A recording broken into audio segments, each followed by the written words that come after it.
everyone, welcome back to the channel, welcome back to Forever United TV. I'm Adam. This is your Saturday afternoon news update of everything going on around Manchester United. We're talking Rasmus Hojlund in detail this afternoon. We're going to talk about that link to Napoli and where Manchester United are at with their Rasmus stance right now. Obviously, we need to keep a foot with everything that is actually going on. Obviously, we talked about Jadon Sancho going to Napoli and inputting preference to them. Could we be about to sell our third player to Napoli in the space of 2 transfer windows? McTominay last summer, Sancho, and now Rasmus Hojlund. I'm going to give you all the information on that one and why we are talking about Rasmus Hojlund and that link to Napoli this afternoon. Where is Anthony going? Another team jumps onto the scene for him. What's happening with Paulinho? And of course, Onana. What's happening with Onana and that potential move? The Times have been reporting today. Now, I don't know if that is just completely behind everything and the Times have lost the plot.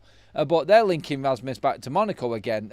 I'm sure Romano said that there is no contact and that's not happening. We'll discuss it anyway, but there is other talks around Onana possibly going elsewhere as well. Obviously, the goalkeeping situation is a hot topic at the moment.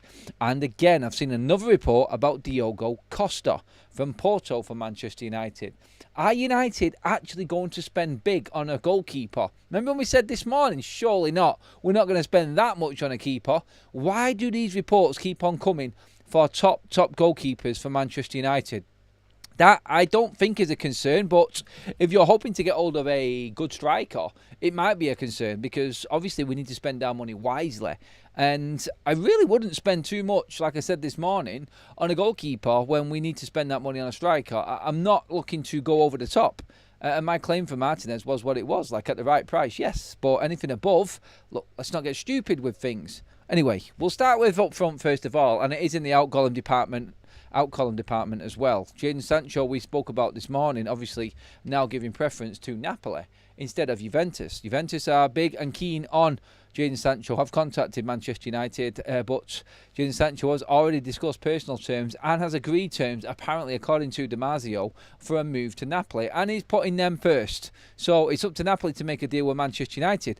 Could they, at the same time, be talking about another Manchester United player, that being a Mr Rasmus Hojlund? Obviously, there is only one place that Rasmus is going to go, if indeed at all, this summer from Manchester United, and that is Italy. Back to where it all really started. Obviously, we signed him from Atalanta for a ridiculous fee.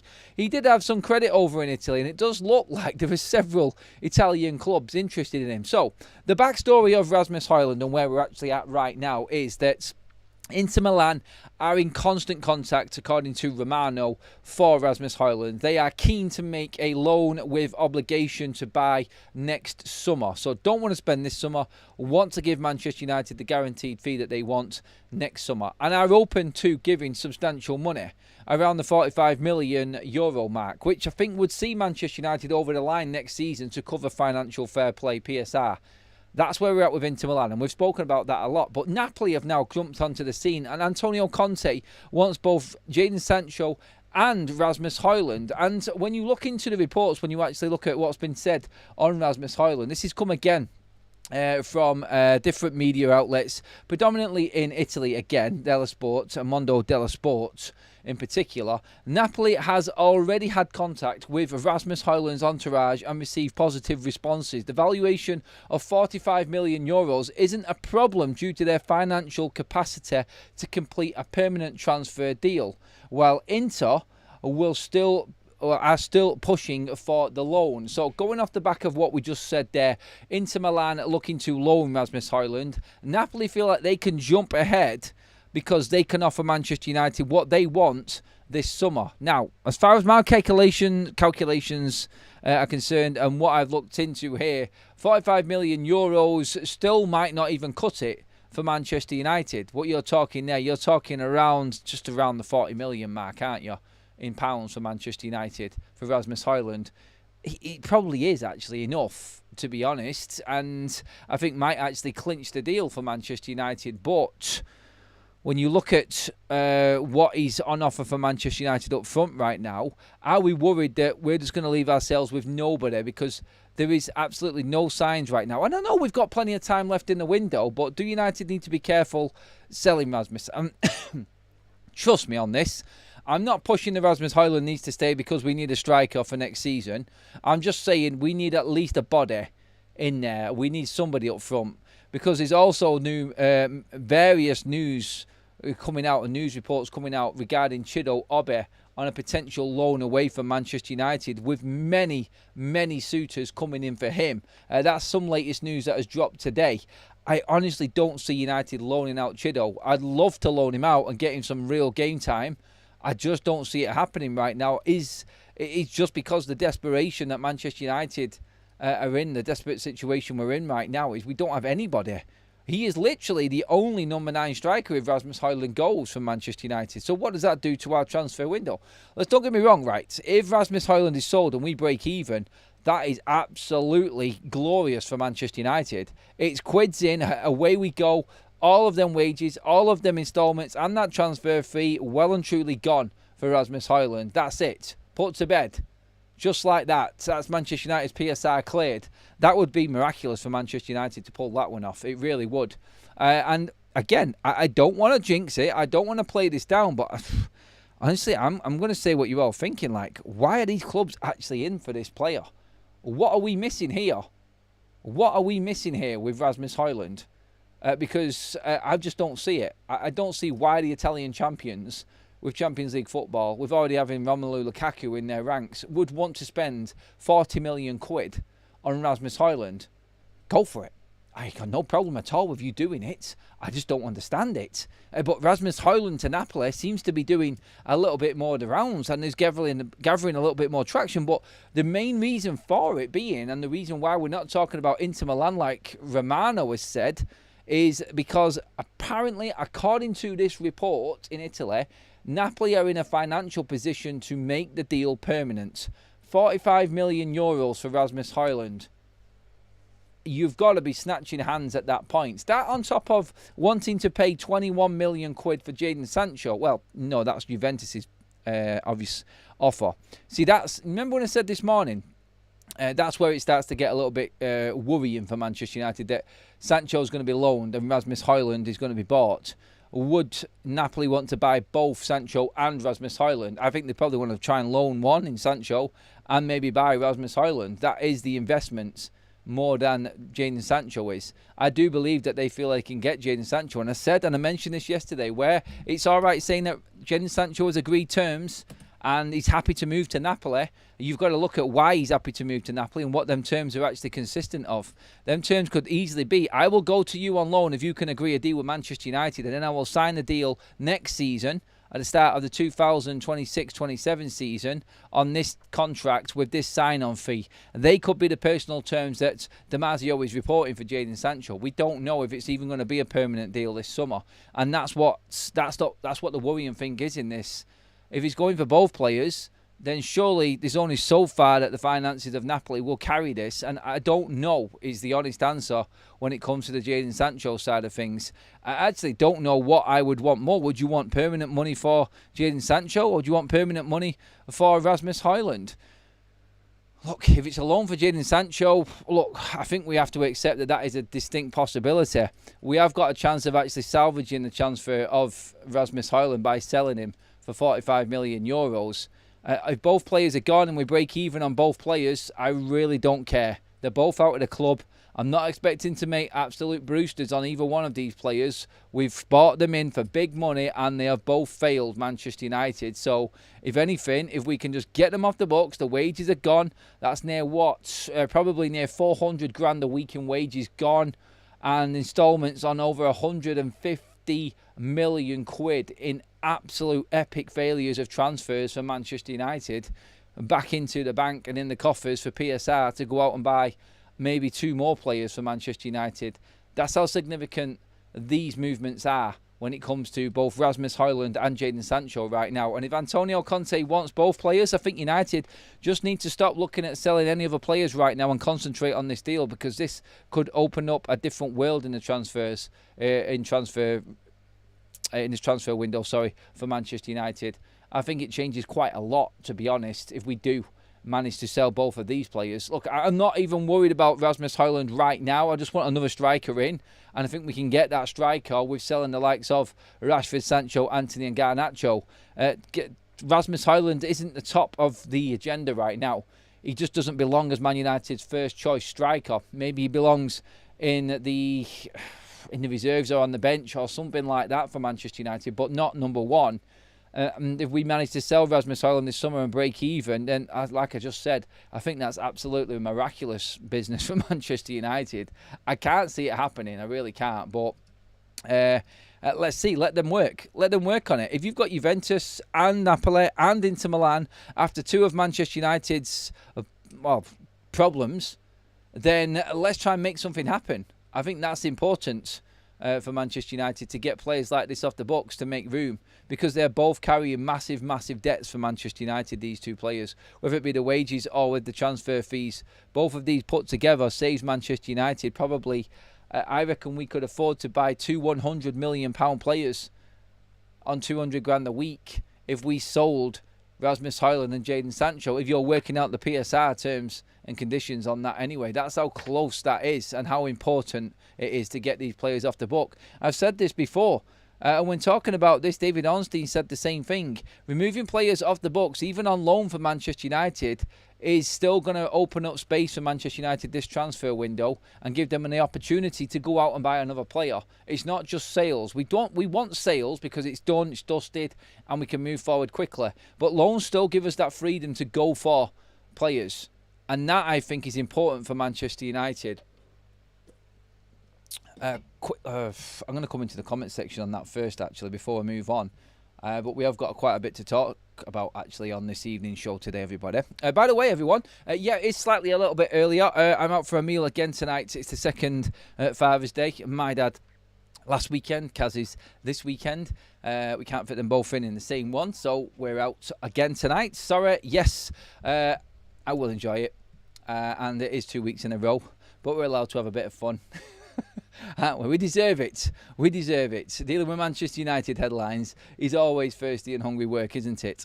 Thank you for all the likes already, everyone. If you're loving the content, pop a like on the video and make sure that you do hit that subscribe button as well, everyone. Everyone who already has, thank you.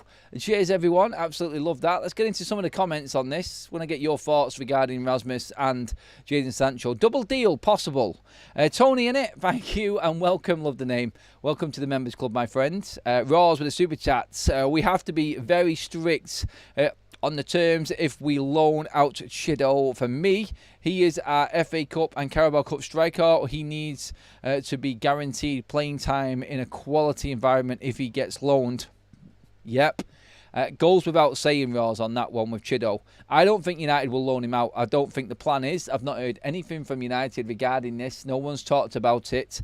I don't think there's any possibility that Chido at the moment is going anywhere on loan, such as the desperation for Manchester United. On United's academy strikers, well done Ethan Wheatley, couple of goals in the under-19s championships so far for him, scoring in both games recently against Germany and Holland. So well done Ethan Wheatley for finding a little bit of form at that level as well. I still don't think that he is good enough to make it into Manchester United's first team off current form anyway. But well done either way. But yeah, going back to Chido quickly on that one, I don't see it. I really don't. I don't think it's in Man United's plans. And the fact that he's getting a little bit of game time and to get a little bit of a game time in the first team, I think it says a lot for Manchester United. And a lot from where Manchester United see Chido, And I don't think he is going to be loaned out. I think he's seen as an option for Manchester United as a backup striker next season for the first team. And I see that. It makes sense for me. Not too much, but then again, we do, like Ross said, have to really manage his minutes well, because if he's constantly in the matchday squad and he's not playing, you're ruining the development. So maybe it is better for Chido to just get pure game time and develop into that striker, because honestly, if we bring a striker in, we've got the 10s, we've got the lack of game time. How much is Chido actually going to feature for Manchester United's first team this season? Not a lot. So maybe a loan might work better for Chido. I honestly think that would be something that United wouldn't really... I don't think you could go wrong with that. The more I think about it, the more it makes sense. We've just got $5 million from Chelsea for Sancho, and we'll pay half his wages. Let him go on loan. Sell Hojlund. Job done, says Craig. All right, my man. I like it. It's cutthroat and straight to the point, buddy. Let's see what else we've got here in the chats. Let's have a little scroll through. Arsenal signing Sesko and ENQUIRIES. Obvious by the bookies odds. Bookies never get it right every time. That's what I'll say on that one. Napoli are going to lowball us on Sancho at around 15 million to make up for his salary. Not got a problem with that. Sell him at that price. Get him out. I don't care. If his wages are off the book and we drew level with that last payment for him, I'm not looking to make massive amounts of profit on Jadon Sancho. Look, I just want that room freeing up in PSR. And that face and that man out of a Man United shirt. Gone. See you later. Big news that would be. Absolutely big news. Let's see what we've got here in the chat as well. I do kind of want to see what Rasmus does with better spine of a team behind him. Controversial maybe, but no point letting him go for peanuts. Rather get rid of that pillow Sancho. Have we got room? Has Ruben got time to try and develop Rasmus Hojlund from what we've seen already? No is the obvious answer. Yes, he might do better with better players, or he might bring better players down. Are we willing to take that risk? Ruben's got no time to make that risk. There was an interesting comment from Samuel Luckhurst today, and he said, Manchester United, we're looking to come out of the blocks quickly in the transfer window and make a start and set a foundation. CONTE and Bumo. And now he's expecting it weekly to gather more and more momentum through the month of July. Again, a lot of people reporting around the new financial year being quite significant. Like we've spoken about quite a bit here actually, but the July 1st opening of the window, the normal window that is quite significant for a lot of clubs. And I think movement is going to be fast, it's going to be big.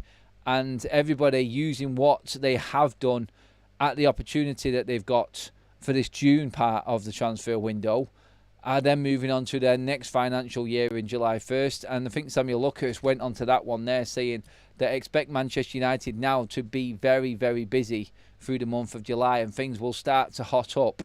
We will see. Maybe Luckhurst is just jumping onto the obvious there with that one. And he is basically just saying, look, nothing has happened too much since CONTE and Mbumo in the month of June. And United are expected to bring 3 or 4 players in. You could easily say United could buy 2 players in July. That's just normal, I think, really. So maybe Samuel Luckhurst has looked at it that way and gone, I'm just gonna chance this one here. I'm just gonna say the obvious and what everybody's thinking, and that United will be busy in in July. Thanks, mate. But yeah, I think we already know that one. But interesting how we brought it up as to United were trying to make a big start, and we did. Like 2 days in, you've got CONTE. A couple of days later, we're talking about Mbumo and that deal moving forward. Are we just prolonging this and making the deal right for Manchester United to announce it on July 1st in a new part of the transfer window opening on July 1st? A lot of you have said that in the chat, so I want to give you the credit for bringing that up as well. I'm not just making it up myself. A lot of people have been saying that also alongside myself, that July 1st could be when Bryan Mbumo is actually announced for Manchester United, because it does start the next financial year. So let's see if that is true and let's see if that does happen. Hojlund can play. We were singing his praises when he came. That's not to say I don't think he should leave. Hojlund can play. No, he had an alright start. It was decent. First season was alright, 16 goals. Can you do better? Second season syndrome, absolutely destroyed Rasmus Hojlund. Expectation levels went through the roof, as you would as a United player. Can you handle it? No, you can't. And sorry, some cutthroat decisions are going to be needed, and I'm afraid he's one of them, for me anyway. If we're going to move forward, he cannot be starting next season. If it means he's sold, it means he's sold. If not, as long as he doesn't start, that's where I'm at with Rasmus Hojlund right now.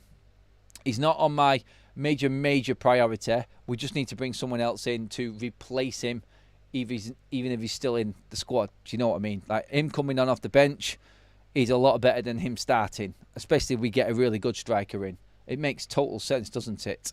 Sancho doesn't even deserve to play for Blythe Spartans. Neither does Rashford. At least Anthony has gone away and given a good account of himself. True. When are United actually going to buy a player? Come on, when? Answer me, says Al Riches. When you ask like that, mate, you're not going to get an answer, you impatient little swine.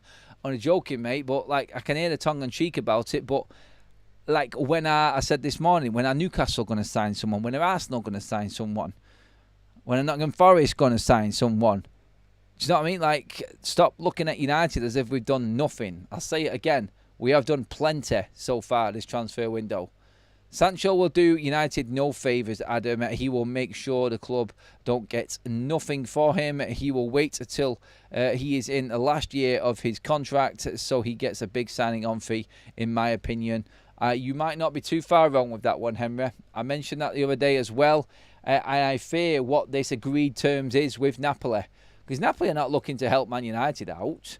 If Napoli have got the player on board now, then they can play around with United. They know that the player wants to go to them, so they're going to try and take Manchester United for as little price as possible, which is why I said, look, if 15 million comes in for Jadon Sancho, just bleeding take it. Get him out. You've had a nightmare, and now the nightmare is over. And you've got a little bit of money at the end of it just to say goodbye to him. You don't have to deal with him again. I would take it just to get him out of there, so we don't see his face one more year in a Man United shirt, or on Man United's books, that is. I think United do have to look at Jadon Sancho and say, cut the losses time with him. It's not the same with Rasmus, but it is for Jadon Sancho, I think, that serious now, that we do have to look at maybe just taking a bit of a hit. A little bit. It's in the last year of his contract this season now. We're not going to renew his deal. Surely not. And obviously, you're not going to get the best price for him because everybody knows you want rid. And Chelsea paid $5 million to get rid of the bleeder. So, yeah, that's where we're at with that one. Updates on the João Palhinha situation. We brought you them again earlier on.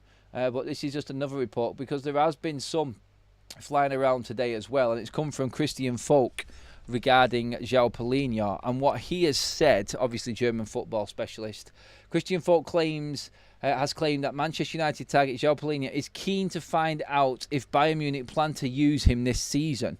Reports have stated that United and Fulham are interested in bringing the Portugal international back to England. Speaking to Bayern Insider, Falk said Palhinha wants to talk with CONTE and Abel, that's the president. If he will have a chance to play next season. The club's view is that they want to sell him. His price tag will be around 30 million. Abel returned to Europe from Bayern's camp in the States to focus on transfers. So obviously Bayern Munich competing in the Club World Cup. Abel's come back from that trip from the Club World Cup to deal with transfer business. That takes me back to the day. Remember that Ed Woodward has returned from Manchester United tour to deal with important transfer business. And nothing happened. I remember that day. Just that line there actually just took me back.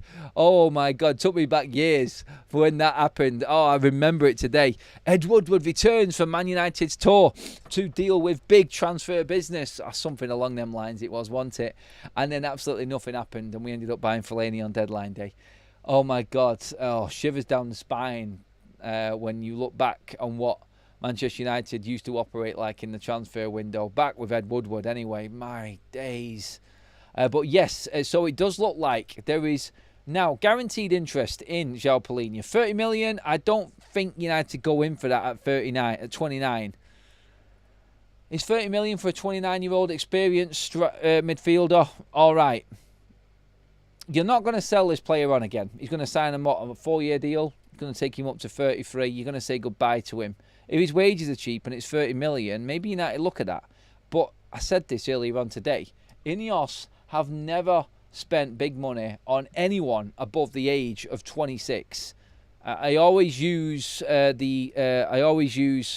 Mazraoui as the yardstick when it comes to how old and how much Manchester United's new structure would spend on a player. Nus Mazraoui for 14 million, I thought was great business. 30 million for a 29-year-old. As good as Palhinha is and could be for Manchester United. Loan? I said loan. Personally, I think it comes down to someone like, for Man United's midfield, if we're cutting costs and not looking to spend too much, Douglas Luiz, João Palhinha, one of them two, if you're going to spend money, I would prefer to loan João Palhinha. That would be my ultimate option. And then hopefully get back up into Europe and then go for Adam Wharton next summer.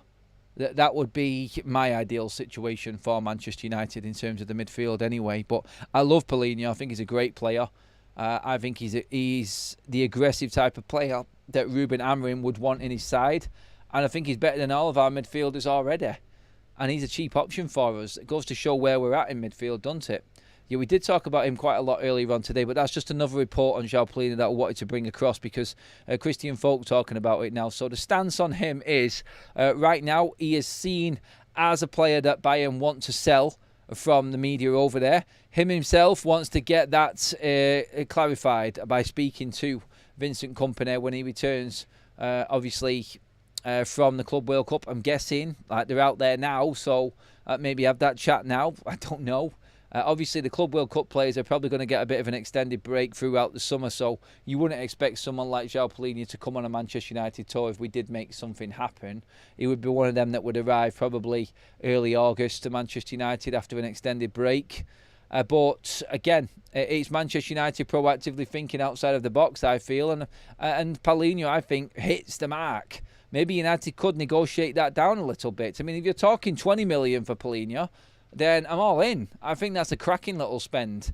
It's not too much money for United. The wages I don't think are going to be astronomical for him.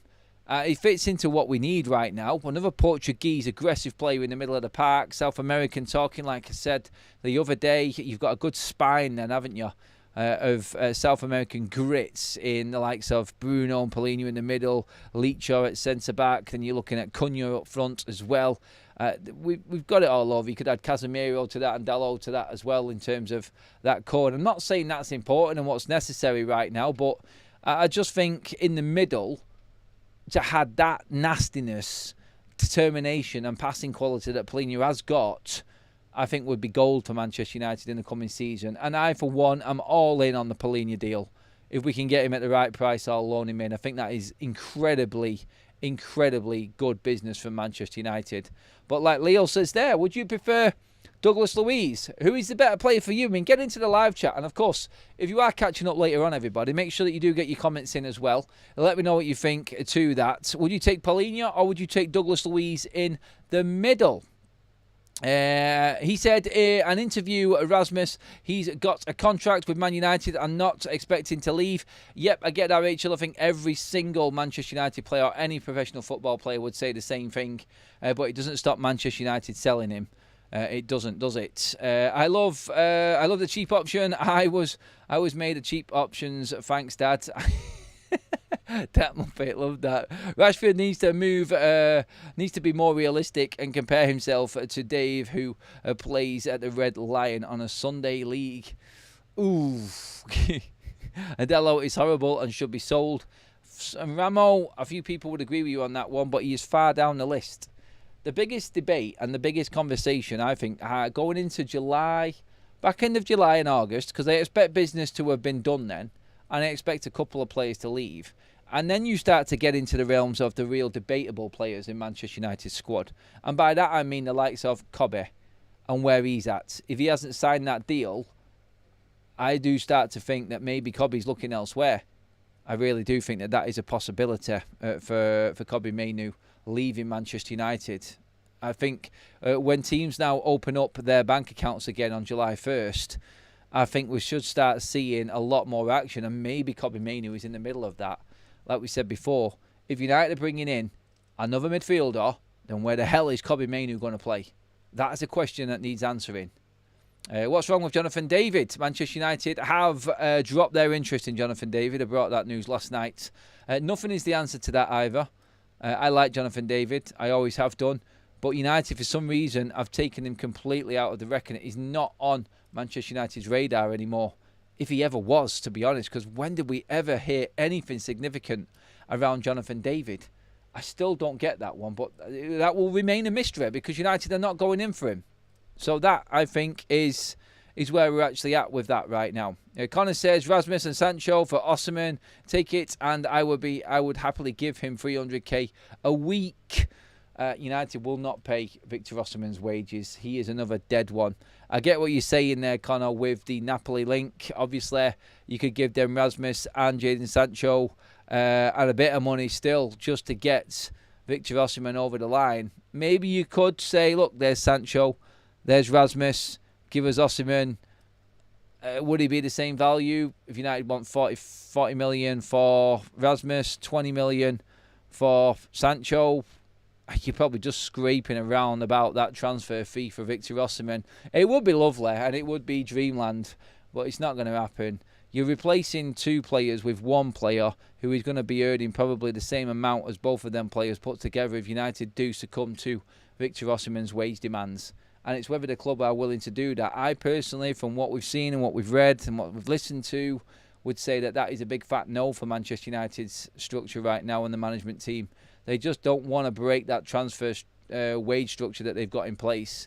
And I don't think they're going to go for Victor Osimhen. I think he's long gone down the road now. Paulinho, question mark, says Don. Not with Casemiro.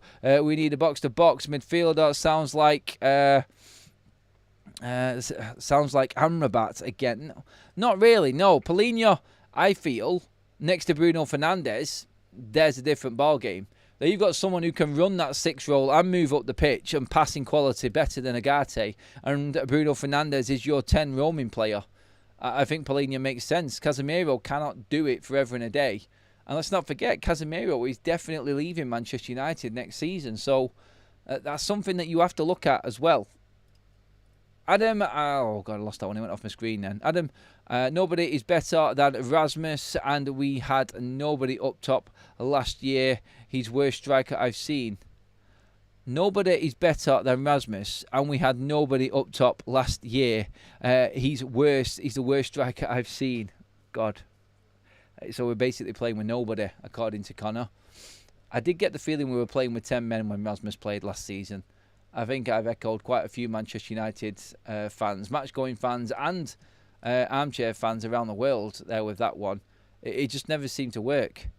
Napoli working on Nunes, said by Romano. There has been no bids for Nunes at all yet. Look, again, it just depends. Inter Milan want Rasmus. Napoli want Rasmus. Everybody's keeping their options open. Who is the better striker for Napoli? Nunes or Rasmus?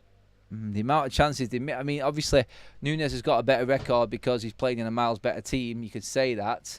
Rasmus has got the experience of playing in Italy before, so could say that as well. Talking of Italy, Romano did open up on a couple of clubs that were interested in Antony. And this is an interesting one. Como FC interested in Antony and taking him to Italy. Now, that would be a deal, I think, that would get done very, very quickly because they're willing to make a mark. And their rich ownership model there at Como, led by the likes of Cesc Fabregas, it would be an interesting one. And I've climbed the table towards the back end of last season as well, Como. Once on the verge of relegation there in Serie A, I did have a good second half of the season, comfortably finishing well above the relegation zone. And like Romano said, looking to spend. And there is massive interest in Antony in Italy. So, again, he has given his preference to Betis. And we said this morning. That's where he wants to go. He loves Betis. That's where he's played his best football. We've seen it last season. Some of the stuff coming from Antony last season was brilliant. And obviously, you are going to want to go where you feel comfortable. It's natural, isn't it?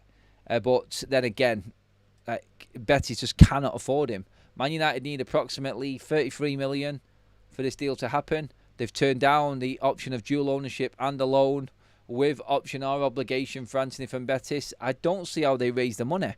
They would be blowing their transfer record by about 12 million quid to buy Antony at 33 million. That's what Real Betis would be doing. Are they willing to do that? They haven't got Champions League football. Let's not forget that. I think this is all important when it comes to where you're looking at the Antony bids right now. Who can afford him? I've said this before. The only teams that can afford Antony, realistically, are Premier League teams because they're the ones that have got the money. The only teams that Antony can play for, quality-wise, are overseas. Italy, Germany, Spain. They haven't got the money. So, really, Antony is in the market for Premier League teams, but Premier League teams know he's failed in the Premier League, so would never go to buy him. Manchester United are going to have to take a cut price from a European team to try and sell Antony. And there's nothing Manchester United can do otherwise.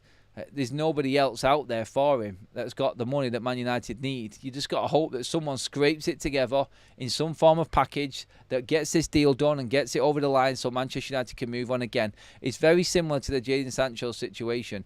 If you move on Antony and you move on Sancho and you move on that £500,000 a week in wages and you draw level with PSR, it's still good business for Manchester United after the season that we've had. It's very, very good business for Manchester United, in fact. So, yeah, Como interested in Antony. Let's watch this space with him because I think there'll be a point in this window where Man United just go, no, decision made. Sorry, Betis, you've had enough time. You've had a month to come to the table with different offers. They've turned down 2 Manchester United. One more chance, I think. It's strike 3 and out for Real Betis. Antony's willing to drop his wages as well. There isn't much more that everybody can do to help Real Betis make a signing for Antony. Unfortunately, I think it's going to go by the by and someone else is going to come in for him. They have to. Man United are not going to hang around on this one. Thanks again, guys, everybody. Over 400 live likes. That's epic. Keep liking the video if you're loving the content. Really do appreciate that. Again, anyone asking about the shirts, again, I'll put the link in the live chat. The mods will drop it in there now for you. Go get this shirt where I got it from. There is loads of new training kits and Manchester United tops on there. Absolutely brilliant site. OK Jerseys. This is where I got mine from. I'll drop my link in there for you guys to actually go over and get your cheap shirts there. Massive amounts of retro kits in there, the best that I have seen.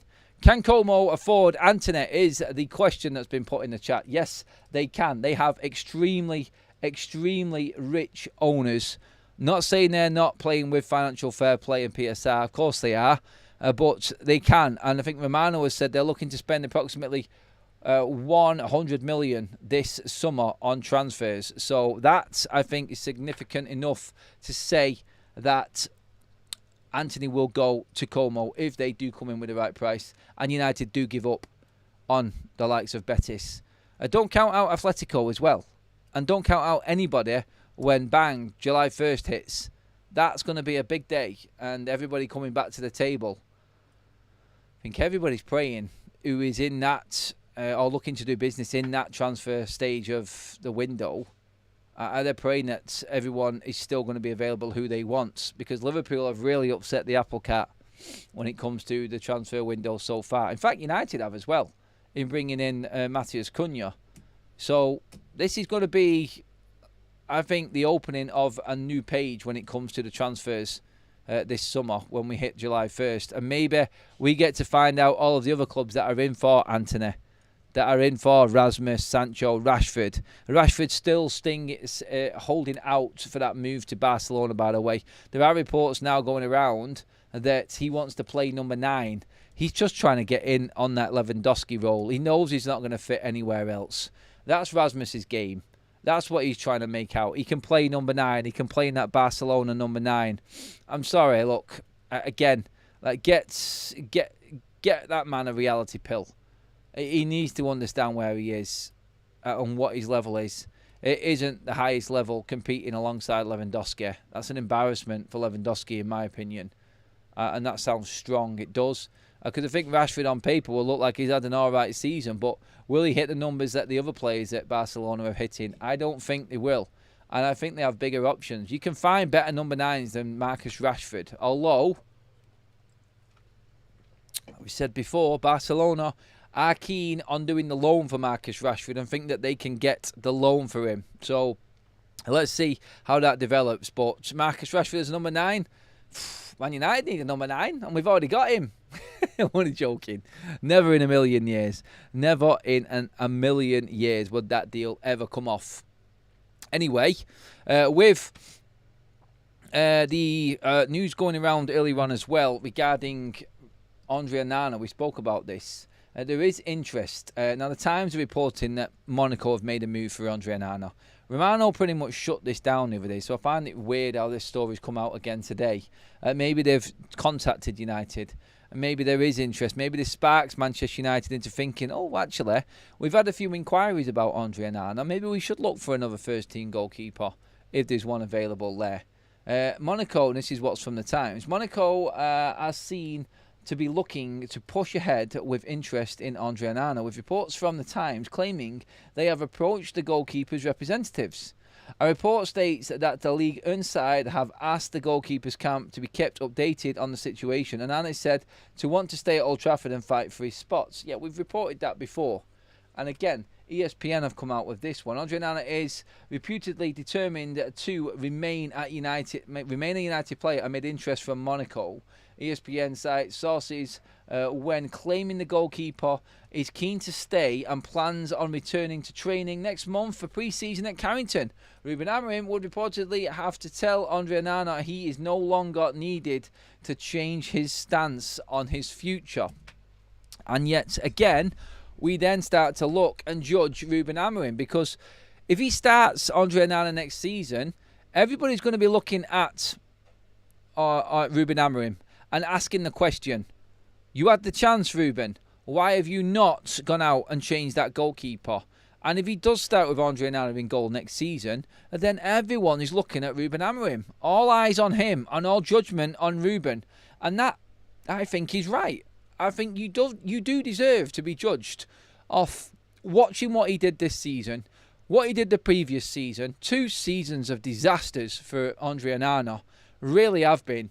And then you start him again the following season. Well, I've got no sympathy for Ruben Amorim if Andre Onana keeps on ballsing it up, because I can't blame Onana anymore. United have got an opportunity here, and the word is that they are backing Andre Onana. So if you're backing him, it's on you. If you tell him that he needs to find another club, then United can move forward. Remember when we were saying somebody at that football club needs to make some big calls this summer? This is one of the biggest ones. Someone stands up to what has been an absolute disaster class of a goalkeeper and tells him his services are no longer required. If that's what it's going to take to get Andre Onana out of Manchester United, then somebody needs to step forward and make it happen. And Ruben, if you're saying that you don't want to let Andre Onana go, then I'm sorry, I cannot defend you on this one. And I will be coming down on you next season, because I can't blame Andre Onana anymore. He has shown this football club what he is capable of, and it is utter carnage. That's all he's shown for me. The odd game where he's made a good save here and there that you'd expect a goalkeeper to and law of averages make every now and then. Diogo Costa is apparently back on the radar, though, for Manchester United. Again, Manchester United are not ruling out a move for Porto goalkeeper Diogo Costa this summer. According to reports in Portugal, journalist Sebastião Sousa Pinto has reported that Costa is United's goalkeeping priority, despite reports linking them with other targets, i.e. Emi Martinez. As I have been reporting in recent weeks, Diogo Costa remains on Manchester United's list to fill the goalkeeping position. The price tag could be an obstacle for the Red Devils. He has been Ruben Amorim's favourite since January, but there are other options on the table if Onana leaves. If Onana goes, if United sell Onana, someone just deal with this situation and make it happen. Get rid of him and get a goalkeeper in. It's not that difficult. There are options there that you can do and get rid of Andre with. You just got to move. You've got to act like a big club. On this one, like I said before, I've got no sympathy for Ruben if he plays him next season. I've got nothing at all, nothing. If he balls his up, that's on Ruben Amorim. I'm sorry. I will come down on him for that. He has shown you what he's worth. Somebody at Manchester United needs to go, right, we're Man United. What do we need? We drastically need a new goalkeeper. That's got to be up there in the conversations. Anybody who's thinking that we can last another season with him in goal is absolutely deluded, or I would absolutely challenge your knowledge of football. I really do. Into other news as well. Going to come into the comments in a moment, but interesting story on Team Talk regarding Garnacho, which pretty much signals what's going to happen with him. In that they're reporting Garnacho is 100% determined to prove Ruben Amorim wrong by continuing to play in the Premier League. Basically, Garnacho wants to rub Ruben's face in it when he signs for somebody else in the Premier League. That's what he wants to do. And that signals what? A move for Chelsea, Aston Villa. Who else is in for Garnacho? Arsenal, Newcastle, all of these teams. he is determined, and there is interest apparently, according to these reports, in Alejandro Garnacho. And the Premier League is a definite destination for him, or a definite possibility for him this summer. And again, like, if he's giving up on the European venture and possibly moving away to Italy or Germany or somebody like that, and he wants to stay in the Premier League, and then he's got the right to do that. He has. He's still contracted at Manchester United, like he said. And if he wants his agent to look for a club in England, then United are going to have to work with that. Personally, I think United will get a better deal for him in England anyway, because like I said before, there's more money. He's not on massive wages right now. He doesn't owe United anything. This should be the most straightforward transfer ever. The only thing that's going to scupper this deal for Garnacho leaving United is indeed Man United's asking price and what we actually want for him. That's it. Nothing else is going to get in the way of this deal happening. So how greedy do Manchester United want to be? That's the big question in the Garnacho saga. Just to go over everything again, everybody, there are reports coming out from Italy that not just Jadon Sancho, but also Rasmus Hojlund is in negotiations with Napoli. They feel like they can make a permanent deal happen this summer where Inter Milan can't. They're looking to loan Rasmus Hojlund and then obligation to buy next summer for the same fee that apparently, according to Italian reports, Napoli are willing to pay now. So that's up to Manchester United and where we move forward on that one. I don't know where that's going to go, but a nice little bidding war for a few Man United players would be nice. It would be very nice to happen. So please, let's hope that that does happen. Roz in the Super Chats, thank you. Any updates on Marseille selling Greenwood? United have a decent percentage sell-on fee for him. We do, but no. I think he wants to play for Marseille in the Champions League now. So the early reports of Mason Greenwood leaving Marseille have died off. The last report I seen was he's made up with De Zerbi from that fallout last season that he had. He's happy at Marseille. He has helped them by being the leading goal scorer in Ligue 1 last season to get into the Champions League. Mason Greenwood in our side right now. Oh, my God, my days. We have let some absolute talent just drift away from this football club. The potential that we had in some players at Manchester United that have just gone away and drifted away is ridiculous, isn't it? It really is. It's scary, in fact, as to what Man United could have had and have lost. Let's get some more comments in. Denver says, Adam, if Napoli wants Sancho on loan, they must pay his wages in and give us 10 million loan. We are not a charity club. I think United would drive a decent price for Jadon Sancho for a loan, mate. And so, yeah, I don't think United would lose out on Sancho if that loan was going to happen and they weren't getting any transfer fee. There would have to be a loan fee and there would have to be his wages covered, and then he just leaves. And let's see what happens from there. I think United would make sure that they got looked after in that one. Particularly if we're not going to get anything for him at all as a transfer. I think that would make sense. But that's up to United to try and make happen. Look, there's an offer on the table apparently from Juventus already, and it's painful that Jadon Sancho wants to go elsewhere because we know Napoli are not going to, I don't think, going to give us what we want for Jadon Sancho or anywhere near what apparently Juventus are willing to give us for Jadon Sancho. So, yeah, let's see. Let's see. Garnacho could have proved everyone wrong at United. These players are showing their colours. It's scary mentality, everything but football. They live on social media. Garnacho seems to have blown his whole career on social media. Him and his brother, anyway, in particular, definitely have buried Garnacho at Manchester United, particularly with Ruben Amorim. Sancho's problem was with Erik ten Hag, and we need depth. Maybe Ruben can work with him. Sorry, Modern. No, that's going down as a non-starter comment, that one, mate. Not for you. I understand what you're saying. But it has been made very, very clear that Manchester United will not be offering Jadon Sancho any avenue back to the club. We don't need another number 10. He can't play at wing-back. He is being sold. It is the end of, mate, I'm afraid. He did have a problem, quite rightly, like you said there, with Erik ten Hag, not Ruben Amorim. But I think Ruben has definitely picked up off what was there before. And I think going off the knowledge of the other staff at Manchester United, they've just gone with that and said, look, that's it. No way back, Jadon. Sorry, my man. Sling your hook. See you later. Time to move forward. And for us, that is time to move forward. And yeah, we are now moving forward into finishing up the video. Thank you, everybody. Absolutely epic show. Thank you so much for dropping in again slightly earlier on the Saturday. Go and enjoy your Saturday evening now, like I will. I'll be back later on, late tonight, if anything does drop. I don't think it will. I think it'll be a nice, calm night. But we have got the double-header show tomorrow morning for you on Football Talks and on FUTV live for an hour and a half tomorrow morning. So make sure you're there at 8 o'clock for all of your updates from what happens overnight. But for now, everyone, mods as well in the chat, a great job again. Thank you. I am out. I'm going to get ready and off we go. I love you all. Have a great evening. Please make sure that you hit that subscribe button on your way out, everybody. Give this video a like. I'll keep you completely